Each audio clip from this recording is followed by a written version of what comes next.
Hello students, स्वागत है आपका हमारे यूट्यूब पे चिंपू भैया पे। तो स्टूडेंट्स, आज हम पढ़ेंगे क्लास 8 का चैप्टर 5 द कंट्रविले घोस्ट। ठीक है।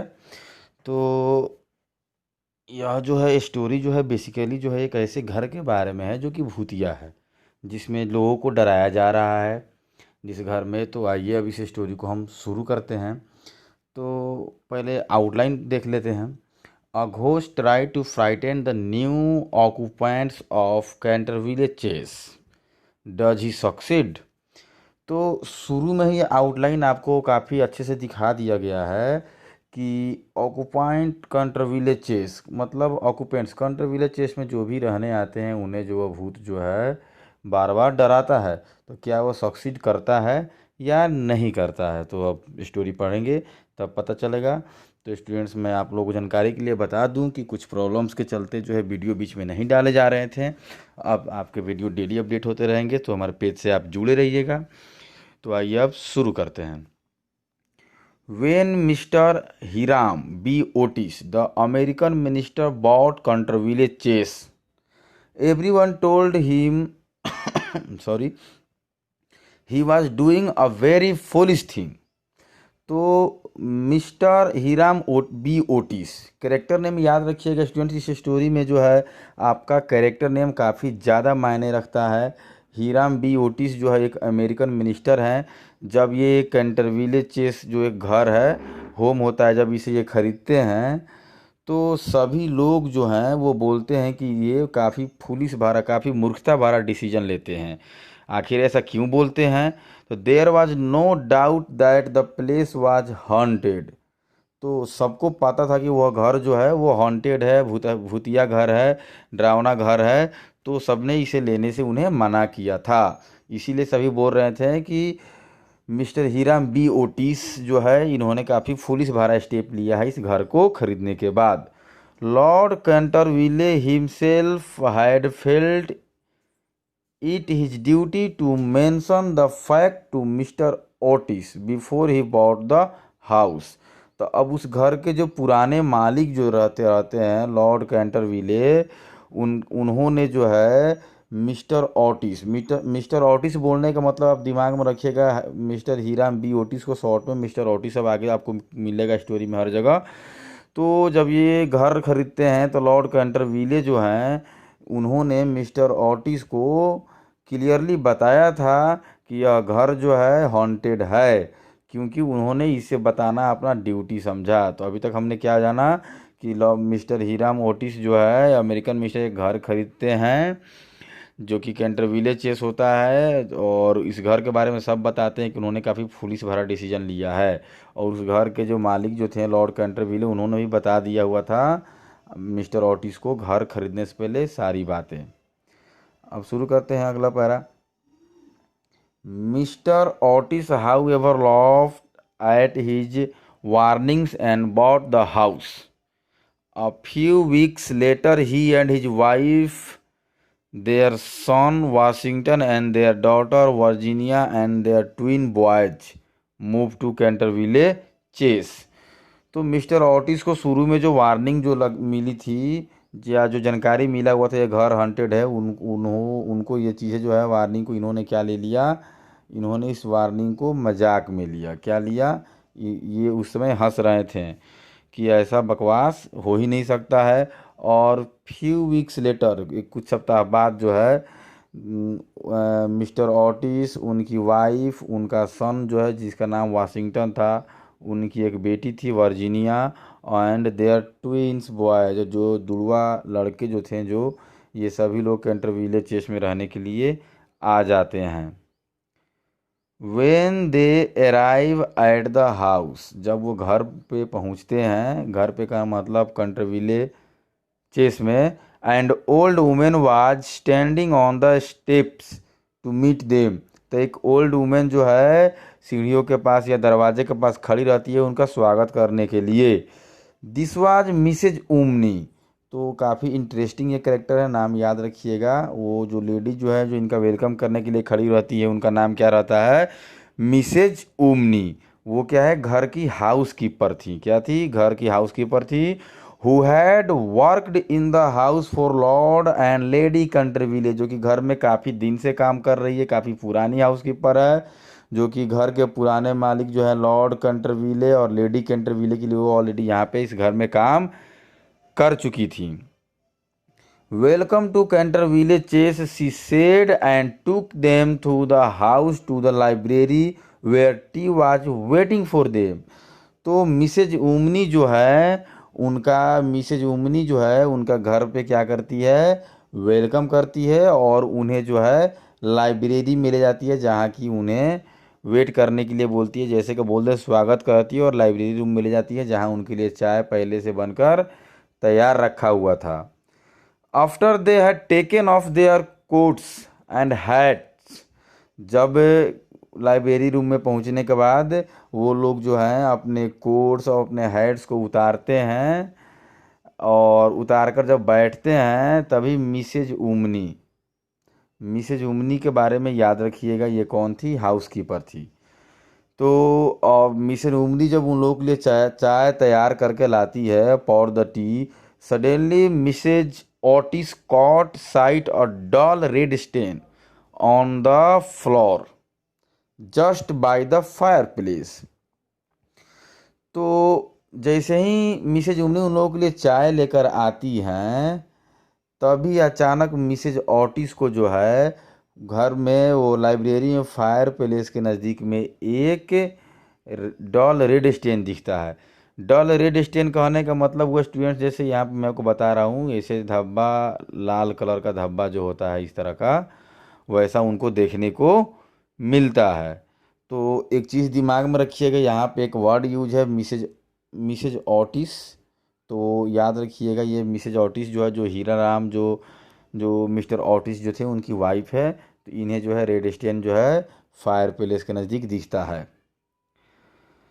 I am afraid something has been spilled there Mrs Umney she said. Mrs Umney जो है, अब आपको बता दें मिसेज उमनी के बारे में मैंने पीछे बताया कि वो कौन थी, वो की हाउसकीपर थी। तो सी सेड कहने का मतलब हुआ, ध्यान में रखिएगा, मिसेज ऑटिस की जो बीवी जो थी मिसेज ऑटिस, वो उमनी से बोलती हैं कि मुझे डर लग रहा है कि यहाँ पे कुछ बिखरा पड़ा हुआ है। अब लाल धब्बा देखने के बाद किसी को भी थोड़ा सा मन उदास तो होगा ही होगा, नया घर लिया होगा तो। Yes madam replied the old house keeper in a low voice, काफ़ी धीरे से धीमे स्वर में जो है हाउस कीपर बोलती है, हाँ मैम कुछ तो है। Blood has been spilled on the spot, यहाँ पे जो है ब्लड पड़ा हुआ है, खून का धब्बा लगा हुआ है, आप सीधी शब्दों में ये बात समझ सकते हैं। हाउ आवफुल, अब आवफुल जो है, जिन्होंने पढ़ा हुआ पार्ट्स ऑफ स्पीच उनको पता होगा, आवफुल जो एक्सक्लामेटरी सेंटेंस होता है, तो एक रिएक्शन है। मिसेज ऑटिस जो है चिल्लाकर बोलती हैं, जैसा कैसे हो सकता है, I don't care at all for blood stain in a sitting room, it must be remove at once. तो वो बोलती हैं कि हम लोगों के सीटिंग रूम में, जहाँ की लाइब्रेरी में वो बैठा हुआ था, तो ये बताती है कि हम लोगों के सीटिंग रूम में जो है ये ब्लड स्टेन क्या कर रहा है, मैं नहीं चाहती हूँ कि यहाँ पे ब्लड स्टेन हो, जितना जल्दी हो सके आप इसे रिमूव कीजिए। ध्यान दीजिएगा स्टूडेंट्स, रिमूव के पहले मस्ट का यूज हुआ है, जो कि एक फ्रेजल वर्ब है, और मस्ट लगने का मतलब ये काम करना ही होगा, मतलब इट मस्ट बी रिमूव्ड, आपको हर हाल में इसको हटाना होगा। ऐसा सुनने के बाद the old women smiled and answered in the same low mysterious voice. तो जो वो ओल्ड वुमेन जो है, ओल्ड वुमेन कहने का मतलब हुआ यहाँ पे जो हाउस कीपर जो है वो स्माइल कर देती है, और एक मिस्टीरियस वॉइस में, मिस्टीरियस वॉइस का मतलब यहाँ पे स्ट्रेंज आप उतना अच्छा से नहीं समझ पा रहे हो, तो मैं बता रहा हूँ, मतलब रहस्यमय तरह से वह बोलती है कि it is the blood of Lady Eleanor of Canterville. अब स्टूडेंट्स यहाँ पे लेडी एलिनर एक कैरेक्टर आ रहा है, इसको दिमाग में आप लोग रखिएगा कि यह ब्लड जो है लेडी एलिनर का है, जो कि कैंटरविले चेस में रहती थी। अब सब who was murdered on that very spot by her आउन हस्बैंड, जिसको उसके हस्बैंड ने ही क्या कर दिया था, मार दिया था, जिनका नाम था सर साइमन। ये भी कैंटरविले चेस में रहते थे। इन 1575 तो वह ओल्ड वुमेन स्माइल देखे क्या बोलती है कि यह जो ब्लड जो है यह लेडी एलिनर का है, जिसका मर्डर अब 1575 में उसके हस्बैंड सर साइमन द्वारा कर दिया जाता है। Sir Simon disappeared 9 years later and his body was never be found. और उसके बाद जो है सर साइमन भी क्या हो जाते हैं, अचानक से गायब हो जाते हैं, मतलब लेडी एलिनर के मरने के 9 साल बाद, 9 years दिया हुआ है, 9 years लेटर। और उसके बाद इस बॉडी, और वो कहाँ गए आज तक किसी ने उन्हें नहीं देखा हुआ है। अगले लाइन में आते हैं, his guilty ghost still haunts the Chase. और ऐसा माना जाता है कि उन्हीं की आत्मा जो है इस घर में है और लोगों को परेशान करती है। The blood stain has been admired by visitors to the house and it cannot be removed. तो यह जो ब्लड स्टेन है, घर में जो भी आते हैं इसे देखकर क्या करते हैं, आश्चर्य होते हैं। एक तरह से यह विजिटर्स के आने का कारण भी है और इसे कभी भी रिमूव नहीं किया जा सकता, मतलब ये नहीं हटता है।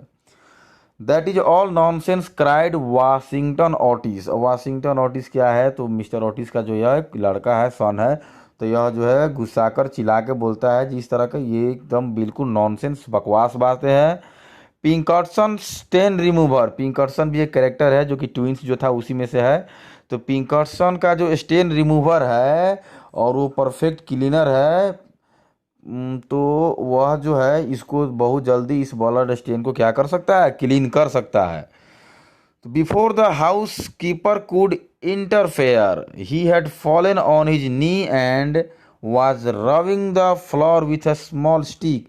तो हाउस कीपर जैसे कोशिश करती उस ब्लड स्टेन को हटाने का, उससे पहले ही जो है वह का मतलब हुआ पिंकर्सन, वह क्या होता है अपने नीज पे मतलब घुटनों पे झुकता है और जो है एक स्मॉल स्टिक से जो है ब्लड फ्लोर पे जहाँ पे धब्बा पड़ा हुआ था उसको रब करने रखता है। और कुछ ही मिनटों में पाया जाता है कि ब्लड स्टेन हैड डिसअपेयर्ड, पूरी तरह से ब्लड स्टेन जो क्या हो गया, खत्म हो जाता है, मतलब गायब हो जाता है। ब्लड स्टेन गायब होने के बाद जो है मिस्टर वाशिंगटन ऑटिस बोलते हैं, जो कि उनके सन जो होते हैं, कि I knew Pinkerton would do it. He cried, cried का मतलब रोना नहीं होता है, यहाँ पर खुशी के मारे चिल्लाना होता है, कि मुझे पता था कि पिंकर्सन जो है ये करके दिखाएगा। और ऐसे कहने के बाद as he looked around is his admiring family, मतलब गर्व से अपने फैमिली की तरफ यह देखकर इस बात को बोलता है। But as soon as he said these words, लेकिन जैसे ही वो ये बातें बोलता है, a terrible flash of lightning lit up the room. घर में जो है काफ़ी ज़ोर से जो है लाइटिंग आती है। लाइटिंग का जैसे बरसात के टाइम में हम लोग देखते हैं ना, वो बिजली चमकती है और लाइट जो जाता है, उस तरह का ज़्यादा ज़ोर से लाइटिंग होने लगता है। A fearful crash of thunder made them all jump, और काफ़ी ज़ोर से जो थंडर जो है आवाज़ें जो होने लगती हैं, और आवाज़ें इतनी तगड़ी आती हैं कि ये सभी के सभी लोग जो है एक कुछ देख लिए अपने पैर पे डर के मारे कूद जाते हैं। एंड मिसेज उमनी फेंटेड, फेंटेड का मतलब होता है स्टूडेंट्स बेहोश हो जाना, और मिसेज उमनी जो है उस तरह के तड़ाके की आवाज़ सुनकर वो कुछ क्षण के लिए बेहोश हो जाती हैं। It in a few minutes, लेकिन कुछ ही दिन समय में she was able to sit up, मतलब फिर से वो बैठने लायक हो जाती है, मतलब होश में आ जाती है। There was no doubt that she was very unhappy, और यहाँ पर सी शब्द जो है उमनी के लिए आया हुआ है, तो बताया जा रहा है कि इसमें कोई डाउट नहीं है कि मिसेज उमनी जो है काफ़ी अनहैप्पी थी, क्योंकि वो इस घर में काफ़ी दिन से काम कर रही थी, उन्हें हर चीज़ का आइडिया उन्हें था। And she warned Mrs Otis, और मिसेज ऑटिस को उन्होंने वार्न किया कि दैट का मतलब यहाँ पर की है that trouble could come to the house, और इस घर में जो है ट्रबल जो है परेशानियों का आगमन हो चुका है। तो स्टूडेंट्स अभी के लिए इतना ही रहने देते हैं। अगले पार्ट इस चैप्टर का जो है अगला पार्ट जल्द ही आपको अपलोड कर दिया जाएगा। तब तक के लिए आप इस वीडियो को देखिए और कमेंट करके बताइए कि वीडियो कैसा लगा, ताकि हम अगला पार्ट जल्द से जल्द आपके लिए तैयार करके अपलोड कर सकें।